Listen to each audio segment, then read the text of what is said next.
நம்பிக்கை நம்பிக்கை நம்பிக்கை நம்பிக்கை இல்லாமல் நாளை இல்லை.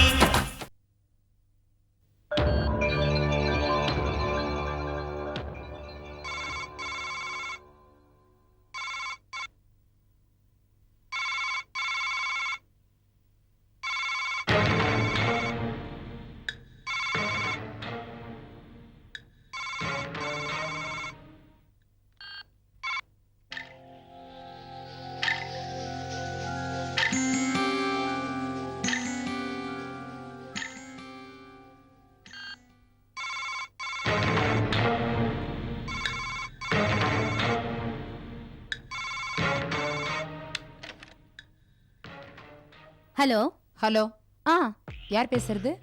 ஃபோன் பண்ணது நீங்க தானம்மா? முதல்ல நீங்க யாரும் சொல்ல வேண்டியதானே முறை. சரி, முறை இருக்கட்டும். நந்தினி இருக்காளா? என்ன இது, நந்தினி இருக்காங்களான்னு கொஞ்சம் மரியாதை கேட்கலாம்ல? ஓஹோ, தபால்ல ஆங்கிலம் சொல்லித் தர்ற மாதிரி போன்ல மரியாதை சொல்லித் தரியா? நந்தினி இருக்காளா இல்லையா? அவங்க ஆபீஸ்ல இருப்பாங்க, அங்க ட்ரை பண்ணி பாருங்க.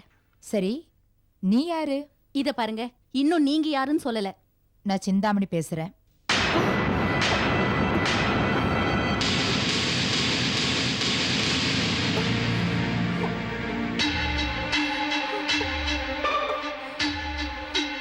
என்ன, என் பேரை கேட்டதும் பேச்சே காணும்?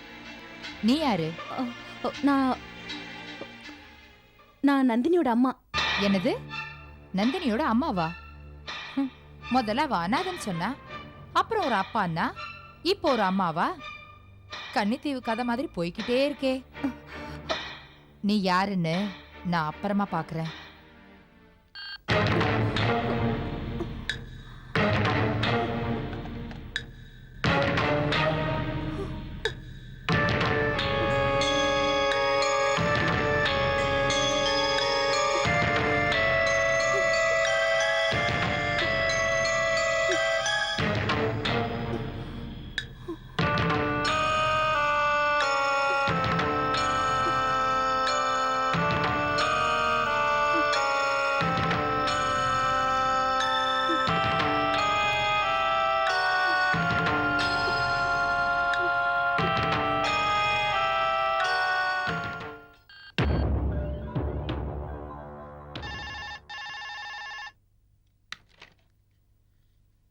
Hello, Nandini speaking. நான் சிந்தாமணி பேசுறேன். சிந்தாமணி, வீட்ல இருந்து பேசுறியா இல்ல போலீஸ் ஸ்டேஷன்ல இருந்தா? நந்தினி, நீ செஞ்சது நியாயமா? இதே கேள்வியதான் அன்னைக்கு நான் உங்ககிட்ட கேட்டேன். அன்னைக்கு நீ செஞ்சது நியாயம்னா இன்னைக்கு நான் செஞ்சதும் நியாயம்தான். நந்தினி, வசந்த் மேல கொடுத்த கம்ப்ளைண்ட வாபஸ் வாங்கு. காலம் கடந்தா சில விஷயங்களை வாபஸ் வாங்க முடியாது சிந்தாமணி. என் பையனை ஜெயிலுக்கு அனுப்பி பாக்குறதுல உனக்கு என்ன சந்தோஷம்? அன்னைக்கு என்ன ஜெயிலுக்கு அனுப்புனதுல உனக்கு என்ன சந்தோஷமோ அதேதான் இன்னைக்கு எனக்கும். இத பாரு, இன்னும் ஒரு வாரத்துல உன் பணத்தை செட்டில் பண்ணிடுறேன். நம்ப சொல்றியா? அதுவும் ஒன்னையா? ஒரு தடவை உன்னை நம்பி நான் பட்ட பாடெல்லாம் போதும் சிந்தாமணி. நம்பி வந்த என்ன கம்பி எண்ணெய் வச்ச, அதை இப்ப கொஞ்சம் கொஞ்சமா நான் எண்ணி பாக்குறேன். எனக்காக இல்லனாலும் வசந்துக்காகவாவது கம்ப்ளைண்ட் வாபஸ் வாங்கு. வசந்துக்காக 10 மாசம் கருவை என் வயத்துல சுமந்துகிட்டு இருக்கேன். எனக்காக ஒரு 10 நாள் அவர் உள்ள இருந்துட்டு வந்தா ஒன்னும் குறைஞ்சு போயிட மாட்டார்.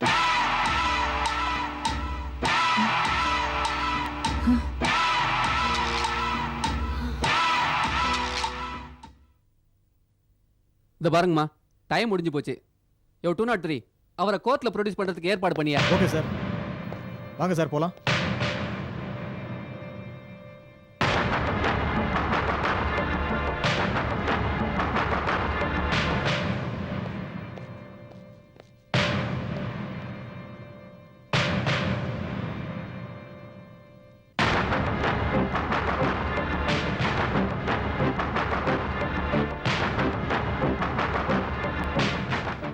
ராம்கோபால் கம்பெனிக்கு வசந்த் கையெழுத்திட்டு கொடுத்திருக்கும் 10 லட்சம் ரூபாய் காசோலை மோசடி செய்யப்பட்டுள்ளது உறுதி செய்யப்பட்டிருப்பதால் வசந்தை 15 நாள் காவலில் வைக்கும்படி உத்தரவிடுகிறேன்.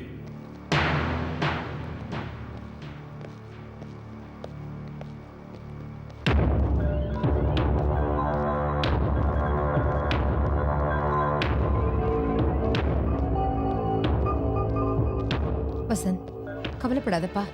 எப்படியாவது உன்னை வெளியே கொண்டு வந்துடுறேன். எனக்காக பாவம் நீ கஷ்டப்படுறியம்மா. அந்த நந்தினியை நான் சும்மா விட மாட்டேன். உன்னை ஜெயிலுக்கு அனுப்பின அந்த பாவிய அவ்வளவு சீக்கிரமா விட மாட்டேன். வேண்டாமா, நம்ம யாரையும் பழி வாங்க வேண்டாம். நான் வரேம்மா. நாளைக்கு நாளை மறுநாளும் கோர்ட் லீவு. திங்கக்கிழமை தான் பெயில் மூவ் பண்ணி ஆகணும். நீங்க ஜெயிலுக்கு போறதுக்கு முன்னாடி ஜெயில் டாக்டர் உங்களை செக் பண்ண வருவாரு. நீங்க நெஞ்சு வலிக்கிற மாதிரி நடிங்க, மத்ததை நான் பாத்துக்கிறேன். எதுக்கு நான் நடிக்கணும்? எதுக்கு போய் சொல்றீங்க? நெஞ்சு வலின்னு சொன்னா பெட்ல படுத்துக்கலாம். அங்கேயே உங்களுக்கு தனி ரூம் கிடைக்கும். திங்கக்கிழமை வரைக்கும் நீங்க அங்கேயே ரெஸ்ட் எடுங்க. உங்களுக்கு எந்த பிரச்சனையும் வராது. மத்ததெல்லாம் நான் வந்து பாத்துக்கிறேன். வசந்த், லாயர் சொல்ற மாதிரி பண்ணுப்பா. நீ ஜெயிலுக்குலாம் போக வேண்டாம். இல்லம்மா, எதையுமே நியாயமா சந்திப்போம். எனக்கு தைரியம் இருக்கு.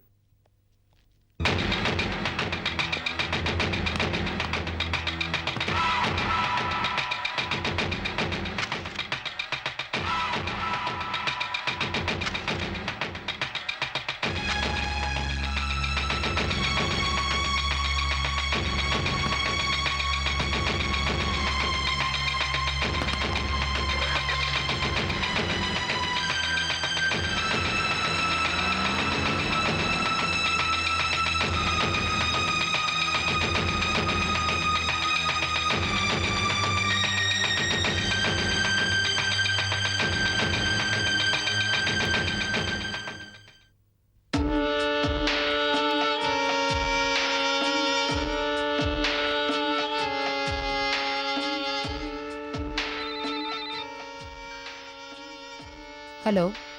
ஹாய் சிந்தாமணி, நான் நந்தினி பேசுறேன். என்ன தெருவுக்கு வந்துட்டியா? கோர்ட் வாசல்ல நிக்கிறியே, அத சொன்னேன்.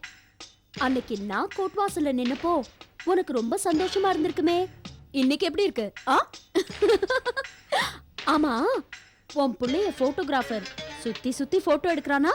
நாளைக்கு பெருசா பேப்பர்ல வரும் சிந்தாமணி. உனக்கு ஒண்ணு தெரியுமா?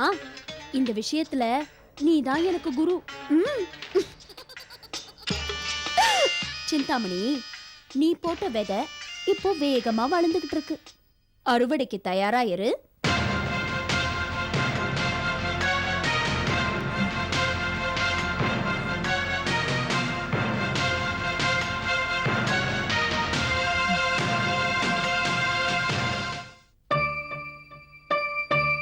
கூட நான் படிக்கிறேன். என்கிட்ட கொடு.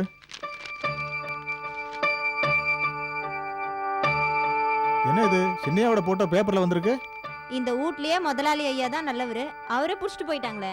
அவரை பார்த்தா அப்படி தெரியலையே. என்ன இங்க எல்லாரும் உட்காந்து அரட்டை அடிச்சிட்டு இருக்கீங்க? காலையில யாருக்கும் வேலை இல்லையா? யாராவது 2 பேரை வேலையை விட்டு தூக்குனாதான் சரிப்பட்டு வரும். இல்லங்கம்மா, முதலாளி ஐயோட போட்டோ பேப்பர்ல வந்திருக்கு, அதான். குடு, போய் வேலை பாருங்க.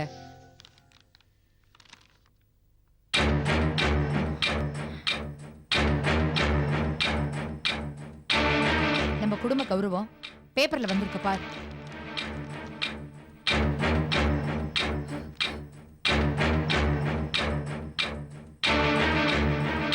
என்ன மம்மி திடீர்னு இப்படி? உங்க அண்ணன் தப்பா எடுத்த முடிவுதான் காரணம். நம்ம பிசினஸ அண்ணன் நல்லபடியா தானே பாத்துக்கிறாரு. ஒரு 10 லட்ச ரூபாய் செக் பாஸ் பண்ண முடியாத அளவுக்கு நம்ம பிசினஸ் நுழைஞ்சு போயிருக்கு. நாம அவ்வளவு கஷ்டத்துல இருக்குமா மம்மி? இல்ல அருணா, உங்க அண்ணன் திசை மாதிரி போயிட்டு இருக்கான்னு தெரிஞ்சுதான் நான் அன்னைக்கே உன் பேர்ல நிறைய சொத்துக்களை வாங்கி வச்சுட்டேன். அவன் எப்படி போனாலும் உனக்கு எந்த பாதிப்பும் வராது. மம்மி, அண்ணனுக்கு எந்த கஷ்டமும் வரக்கூடாது. நீ தான் அவருக்கு உதவி பண்ணணும். அவனுக்கு நான் இல்லாம வேற யார் வர போறா? உங்க அண்ணன் தான் ராமையா ராமையான்னு தலைக்கு மேல தூக்கி வச்சுட்டு ஆடிட்டு இருந்தா. இன்னைக்கு ராமையாவை கோர்ட்டுக்கும் போலீஸ் ஸ்டேஷனுக்கும் அலைஞ்சிட்டு இருக்காரு. ராமையா பொண்ணு என்னைக்கு இந்த வீட்டுல அடி எடுத்து வச்சாலோ அன்னியிலேருந்து பிரச்சனை ஆரம்பமாயிடுச்சு. சரி சரி, நான் போய் வக்கீல பார்த்துட்டு வசந்த வெளியில எடுக்கிறதுக்கு மறுபடியும் முயற்சி பண்ணிட்டு வரேன்.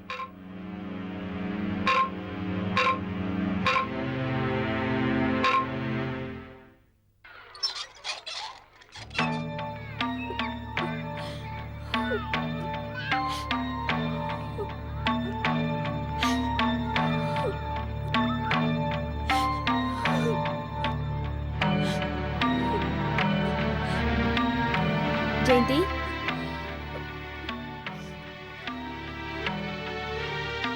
என்ன ஜெயந்தி இங்கே உட்காந்துருக்க? சரி வா சாப்பிடலாம். எனக்கு மனசே சரியில்லை தேவி, என்ன தனியா விடு, நான் கொஞ்ச நேரம் உட்காந்துட்டு வரேன். கவலைப்படாத ஜெயந்தி, உன் புருஷன் ரொம்ப நல்லவர். அவருக்கு கூட தெரியாம ஏதோ தப்பு நடந்திருக்கு, எல்லாம் சரியாயிடும். வா சாப்பிடலாம். தேவி, அவர் எப்படி வாழ்ந்தவர் தெரியுமா? எனக்கு அவரை ஜெயில இருக்கிறத நினைச்சா செத்து போயிடலாம்னு தோணுது. ஜெயந்தி, நிச்சயமா உனக்கு வருத்தம் இருக்கதான் செய்யும். ஆனா அதே நேரத்துல ஜெயிலுக்கு போன எல்லாருமே குற்றவாளிங்க கிடையாது. நேரு கூட தன் வாழ்நாள்ல 10 வருஷம் ஜெயில கழிச்சவர் தான். அதுக்காக அவர் குற்றவாளியா? இல்ல, அது அவர் நாட்டுக்கு செஞ்ச தியாகம். இன்னைக்கு எத்தனையோ பேர் அரசியல்வாதிகள் போராட்டத்துல ஜெயிலுக்கு போறாங்க. தொழிலதிபர்கள் எத்தனையோ பேர் ஜெயிலுக்கு போயிட்டு வராங்க. உன் புருஷன் கூட ஒரு சூழ்நிலை கைதிதான். நீ தைரியமா இரு, அவர் நிச்சயம் சீக்கிரம் வந்துருவாரு. சரி சாப்பிடவா? இல்ல தேவி, எனக்கு பசிக்கல, நீ போ. இப்ப நீ என் கூட வரியா இல்லையா? வான்னு சொல்றல, எந்திரி வா.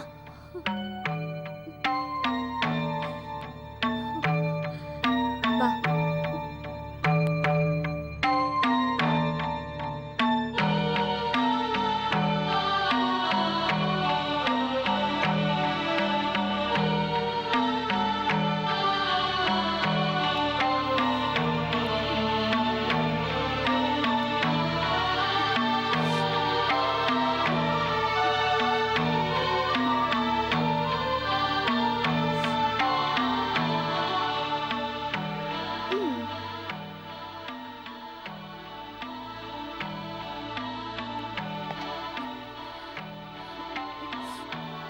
என்ன ஜெயந்தி, என்ன சாப்பிடாம என்ன பண்ணிட்டு இருக்க? யோசிக்காம சாப்பிடு. இந்தா சாப்பிடு. சாப்பிடுன்னு சொல்றல்ல, சாப்பிடுப்பா.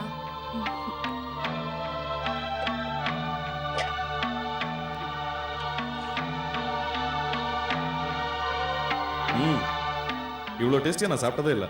ரொம்ப நல்லா சமைச்சிருக்கீங்க. தேங்க்யூ. எங்கள் வீட்டில் சமைக்கிறதெல்லாம் வேலையாதான். அவன் சமைக்கிறத சாப்பிட்டு சாப்பிட்டு போர் அடிச்சிருச்சு. சம்பளத்துக்காக சமைக்கிறதுக்கும் ரசனைக்காக சமைக்கிறதுக்கும் வித்தியாசம் இருக்கு இல்லையா ராமையா? இப்போ எனக்கு நல்லா புரியுது, இந்த வயசுலயும் நீங்கள் எப்படி இவ்வளோ சுறுசுறுப்பாக இருக்கீங்கன்னு. இந்த மாதிரி சமைச்சு போட்டால் ஒரு நாளைக்கு 20 மணி நேரம் கூட உழைக்கலாம். ஜெயந்தியை கல்யாணம் பண்ணிக்க போகிறவன் உண்மையிலேயே கொடுத்து வச்சிருக்கணும்.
அம்மியை மிதிச்சு அருந்ததியை பார்த்து வலது கால எடுத்து வச்சு என் வீட்டுக்குள்ள வர வேண்டியவன் மூஞ்சில முழிக்க கூட எனக்கு விருப்பம் இல்லை.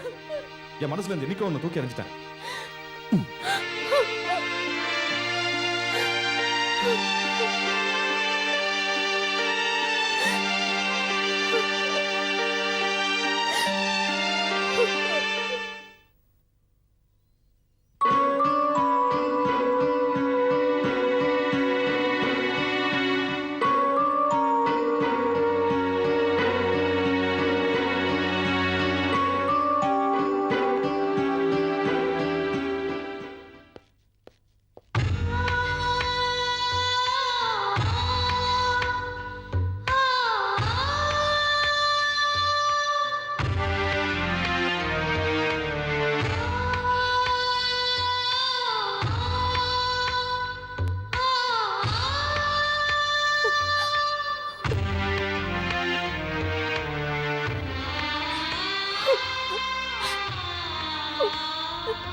பயப்படுற மாதிரி ஒன்றும் இல்லை ஜெயந்தி, நீ அழாத.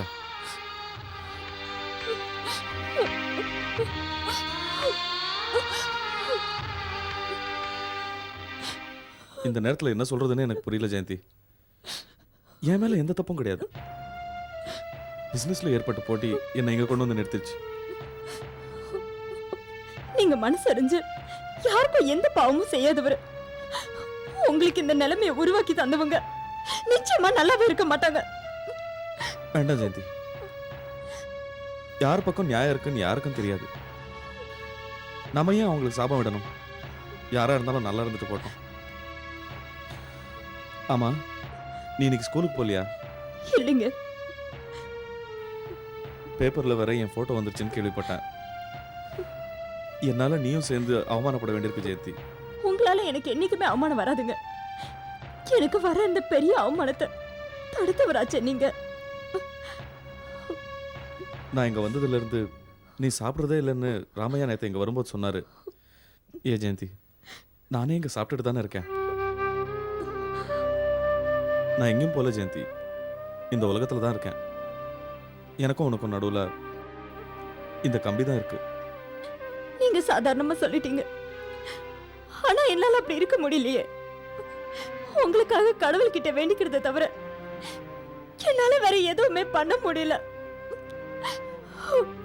வாழ்க்கையில எதிர்பார்த்த மாதிரி எதுவும் நடக்காத ஜெயந்தி. எதையும் சந்திக்க நம்ம தயாரா இருக்கணும். என்னங்க, நான் வந்ததுக்கு அப்புறம் தானே உங்களுக்கு இந்த மாதிரி எல்லாம் நடக்குது. அப்படின்னு யார் சொன்னா உனக்கு? யாருங்க சொல்லணும்? எனக்கே நல்லா தெரியுது. ஜெயந்தி, நீ படிச்சவ. உன் மனசுல இப்படிப்பட்ட மூட நம்பிக்கை எல்லாம் வரக்கூடாதுமா. எதுவுமே பாசிட்டிவா எடுத்துக்கிறவ நீ. ஏன் இப்படி ஒரு திடீர் மாற்றம்? எனக்கு ஒன்றும் ஆகலம்மா. நம்ம நாட்டில் படிச்சவன் படிக்காதவன் எல்லாரும் ஜெயிலுக்கு போயிருக்காங்க. இங்க இருக்கிறவன் எல்லாம் தப்பு பண்ணிட்டு வரல. சந்தர்ப்பம் சூழ்நிலை அவங்களை இங்க கொண்டு வந்து நிறுத்திருக்கு. இன்னும் 2 நாள்ல நான் வெளில வந்துடுவேன். கவலைப்படாத. சரி ஜெயந்தி, நீ கிளம்பு. டைம் ஆச்சு. பாவம், என்னால நீயும் இங்கெல்லாம் வர வேண்டியதா போச்சுல.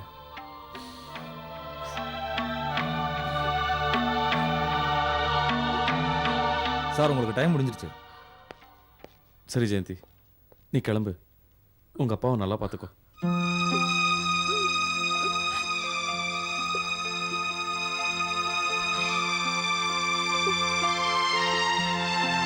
நான் வரேங்க.